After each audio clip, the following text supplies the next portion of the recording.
சின்னசாமியில் பயங்கரமான சிக்ஸர் மழை பொழிந்த அந்த காட்சிகளை நீங்கள் எல்லாம் நேற்று பார்த்துருக்கீங்க. 288 ரன் ஒன் டே மேட்ச்சில் அடிக்கிறாங்க. அன்பிலீவபிளுங்க. எஸ்ஆர்ஹெச் வேறு லெவலில் வந்துட்டாங்க ஃபார்மு. பட் இருந்தாலும் இவங்க திருப்பி 262 அடித்தாங்க. தினேஷ் கார்த்திக் போராடினார். இருந்தாலும் விராட் கோலி சூப்பராக ஆரம்பிச்சாருங்க. ஸ்ட்ரைக் ரேட்டாக இல்லை, 200க்கு மேலே ஸ்ட்ரைக் ரேட்டோட ஆடினார். ஃபாஃபும் சூப்பராக ஆடினார். பட் டக்குன்னு விக்கெட்டுகள் விழுந்தது. அதற்கு பிறகு விஸ்வரூபம் எடுத்தார் தினேஷ் கார்த்திக். ரொம்ப சூப்பராக இருந்தது. ஆனால் ஃபஸ்ட்டு பேட்டிங்கில் அபிஷேக் சர்மான்னு ஒரு பிளேயர் வச்சுருக்காங்க எஸ்ஆர்ஹெச்.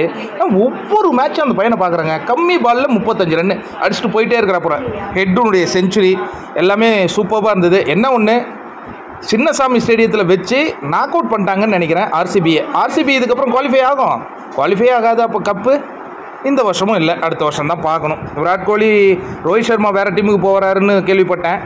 விராட் கோலி நீங்களும் வேறு டீமுக்கு வந்துருங்க, அப்போ தான் கப்பு அடிக்க முடியும். சரியா? அப்போ ஆர்சிபிக்கு